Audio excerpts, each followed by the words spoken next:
Guys, welcome back to Strong Successful Male. So for today, going to go over an article titled Men Must Change to Reverse Japan's Rapidly Declining Birth Rate. And guys, what we have here is yet another article talking about another country whose government is scared out of their mind because of the rapidly declining birth rate. And a few weeks ago, I covered Sweden because of the problems over there. Then I covered Denmark, same problem over there. And now we have Japan.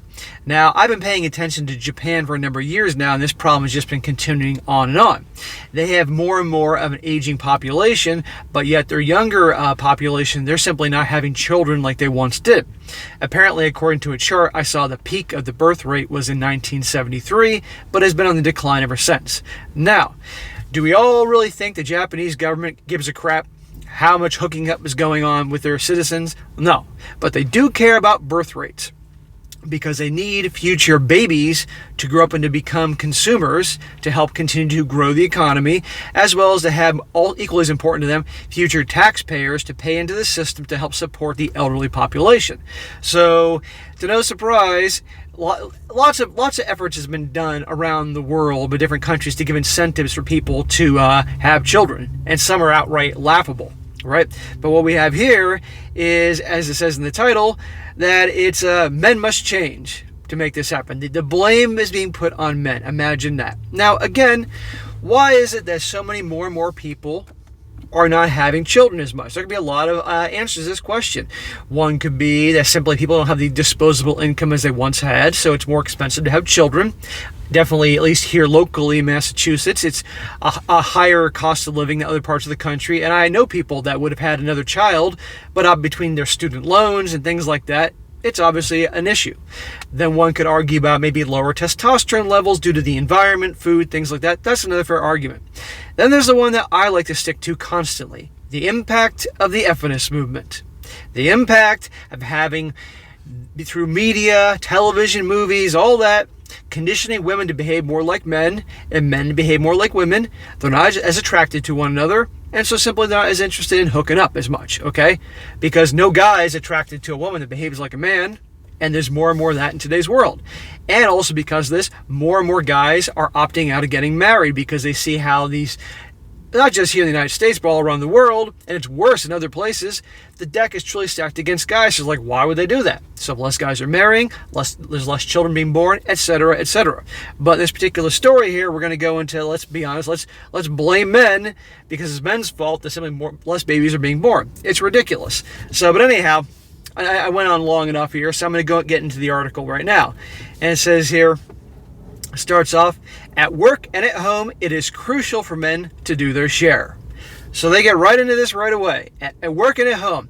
Am I supposed to believe that your typical Japanese man is sitting around all day watching television and eating and not doing anything? Meanwhile, the women are out working and taking care of bringing home the bacon, paying all the bills, and come home and do all the cleaning and cooking and all that? I highly doubt that. But it's more convenient and politically popular to stick the finger at guys. At the onset of COVID-19 pandemic, Japan braced itself for the devastation of its elderly population. Yet the biggest demographic blow arrived not in the form of more people dying, but few people being born.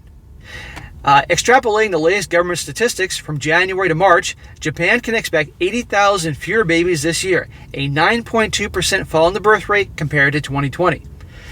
That's a big drop in my opinion, 9.2% in a year. While COVID-19 has so far claimed the lives of fewer than 13,000 people. Not only is Japan growing rapidly, but its population is also shrinking at an alarming speed. If we believe that a stable and well-balanced population is essential to a nation's sustainability, then we must act fast to counteract the demographic crisis. To put it simply, we need more couples to want to have more babies. Right then and there, they're getting right into it. That's what the government is scared shitless about, okay? And I've read that, a lot of countries in Europe, the reason that for a number of years now they've been having with open arms migrants, whatever you want to call them, refugees, whatever, from North Africa, Middle East, is not because of the goodness of the hearts of the European Union and those countries, which a lot of them don't want to participate in this, by the way, is because they need more people. They need a people that are going to breed more and, again, can support the system and all that. And because in so many European countries, it's born citizens there just simply aren't having babies as much. So they're taking the option of bringing in immigrants. Japan, on the other hand, what I've read, at least thus far, doesn't want to do that. They want to keep their people, Japanese people. Unless something's changed, and I have been made aware of this in the last year. It says, and listen to this, the only way to move the needle in the right direction is to change the behavior of men, both at work and at home. Women can help, too, by working with the men. So again, what do they want men, what are they blaming guys for? Men, you got to do something about it. Again, I don't think the Japanese men are just sitting around doing nothing. They're working hard, as per usual. They're doing their thing, so why stick the blame at them? Perhaps is it possible maybe the women are turning them off by behaving more masculine because of the feminist movement molding them to act that way.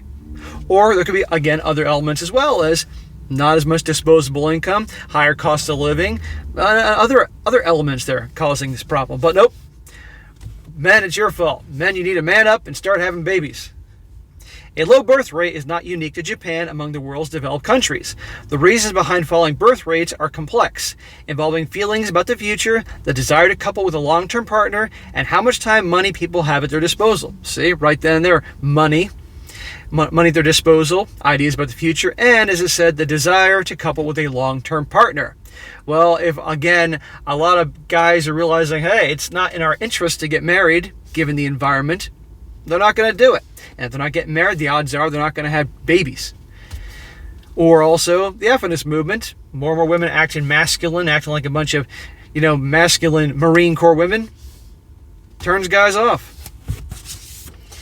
The good news for Japan is that there is at least the desire to have more babies. In fact, statistics suggest that Japanese couples are holding back. Well, where are these? These statistics? Are the people being asked these questions, these surveys, being honest? There's a question. At the end of the day, pay attention to what people do, not what they say. So if they're saying one thing in the surveys but doing another, that shows exactly what the real feeling toward the issue is. The last time the National Institute of Population and Social Security Research asked, back in 2015, the average number of children that Japanese couples said they wanted was 2.32, compared to the actual number of children per couple, 1.94. So there you go. Pay attention to what people do, not what they say, because they may feel like in a survey they have to respond in a certain way, but in actuality, what they really do is the real answer. Closing that gap between how many children couples say they want and how many they are actually having is the key to combating Japan's long-term population decline, which has now been actually aggravated by the pandemic. After former Prime Minister Shinzo Abe's Womanomics Policy, which attempted to elevate the status of working women, failed to lift the birth rate, does encouraging women to focus on building their careers also lead them to delay having babies? I think it does. Right here it says the Womanomics Policy to attempt to elevate the status of working women. Translation: get more women in the workplace, better jobs, better opportunities, and all that. I think it's cool. Anybody, I don't care who it is, they can rise and do well for themselves, man or woman. I'm being honest here. But a lot of women in the workplace, to compete with men and to do what they got to do, they got to lay down the law and they got to be hard asses sometimes. It really is. And a lot of them cannot turn it off when they come home. So when you have more and more women in the workplace and having higher roles because they have more and more women are getting higher levels of education and higher levels in companies and doing well. And again, I respect that they do well and work hard for that. But a lot of them can't switch it off. And that has also been fueled by the feminist movement, molding them to be more masculine and driven and adapt more masculine traits. No guy wants a woman that acts like a man. End of story. Especially a masculine male. He wants a feminine woman. So the more women go into the workplace and having higher statuses, it's no surprise to me. It makes perfect sense. Less guys are interested in hooking up because all these women are acting masculine. I'm not saying it's all, but when I'm saying it's more and more. It's not an accident, guys. When you see this pattern everywhere, not just like, for instance, in Japan, or not just here in the United States, but in other countries I read these articles from, there's something to that. But God forbid you ever bring that up and say this is a very likely cause of it, people lose their damn minds. That's the last thing anybody, let alone a politician, wants to say that, because of the feminist movement and the negative impact it's had, because it's not what people think it is. It's causing a mess. Nope. No one's going to admit that. Not now, at least. Maybe I should run for Congress. What do you guys think? Let me know in the comments section. Should I run for Congress? Let me know. The truth is that achieving the twin objectives of achieving professional gender equality and helping couples have the number of children they actually want is not such a difficult problem. To solve it, the one thing we must change is the male mindset. Again, back to the male thing. And they say it's not actually a difficult problem. Well, if it wasn't a difficult problem, then they wouldn't be having this problem. Okay? I don't want to hear this. I mean, who the hell wrote this? In recent years, governments have largely left it up to women to advance the cause of gender equality, as the name Womanomics plainly suggests. But not enough is being asked of men. Oh, here we go. While there are currently twice as many double-income households as there are single-income households, Japanese women spend double the amount of time on housework and childcare as their husbands. At the same time, Japan's culture of overwork at the office has persisted. Yes, that is a culture of definitely work, work, work. There's a great movie from the early 1980s called Gung Ho with Michael Keaton, and if you ever want to see it reflects the time period when Japanese companies were really, really kicking ass around the world, and it shows the difference between the Japanese work culture and the American. It couldn't be any more night and day. Very interesting. It's a comedy. It's serious. It's a comedy, but there's also a lot of serious elements. Check that out. It says, well, Japanese women have leaned into a world designed by and for men, most men have done little, if anything, to change. Oh, for goodness sake. Yet the empowerment of women must not rely solely on women and men. The quiet passengers of Womanomics must change not just for their own good, but for their partners too. With the pandemic knocking down so many long-standing Japanese work customs, managers can finally dispense with the needless FaceTime culture, instill meritocracy, and make the workplace more people-friendly by things such as capping the hours people spend at work without lowering productivity. Translation, let's have the workers spend more time at home by having a shorter work week and maybe perhaps because after COVID, a lot of people work very well from home. So people are at home more often and hopefully hooking up and having babies. That's the hope there. Let me see if I can pronounce this right. I'm going to completely just screw up this guy's name. Takeyoshi Hasa, the celebrated founder and CEO of cloud servicing company Saibozo, was turned 13 billion yen, or 120 million, last year, who recently told Nikkei that he routinely takes his 3 kids to school in the morning and then focuses on work until 6:30 p.m. sharp. Evenings are reserved for family. Look, I got no problem having a balance. You have your family time, you have your time to yourself, and then obviously your work and your purpose and all that, if you're going to do the family thing. But I don't want the government coming there and basically sticking the finger saying, men, it's your fault. That's a load of horse shit. Maybe there's a reason that men simply don't want to have kids. Or they simply are interested in having more. Again, back to, maybe we don't have enough disposable income. Maybe because simply just there's something in the impacting testosterone. That's a big thing there in the food, the environment there. Who the hell knows? And of course, thanks to the government typically embracing the feminist movement, we're tired of these masculine women walking around. We're not interested in getting married. Change the laws. Change the laws that men aren't hammered in the divorce process. Maybe more men might be actually interested in getting married in the future. And then you're going to get more guaranteed babies. There's an idea. Or stop embracing these harebrained feminist ideas that a lot of politicians are going to do because it's popular. And it'll let them get elected or keep their seats. It says, when they get home, Japanese men need to lean in for a change and start performing more tasks traditionally dismissed as women's work. Yeah, let's see how well that goes. How many guys here have been married and you actually do help out around the house and cleaning and all that stuff, and your wife comes home and she doesn't like the way you did it, and then she ends up redoing all the cleaning anyway? How many guys have been in a situation like that, right? And then she's like, I have to do everything. My gut is it will be the same thing over there. Japanese men start helping out around the house and all that, and their wives will come home and say, the dishes aren't clean enough, the sink isn't clean enough, the bathtub isn't clean enough, the carpet isn't vacuumed well enough, I gotta do it myself, I gotta do everything. I'm exaggerating, of course, guys, I'm having fun here, but you know what I'm talking about. While governments deserve credit for helping to destigmatize depression and contributing to a reversal in the ending one's life from 2010 and 2019. Other campaigns like the Premium Friday campaign, encouraging workers to take off early on the fourth Friday each month, have flopped badly.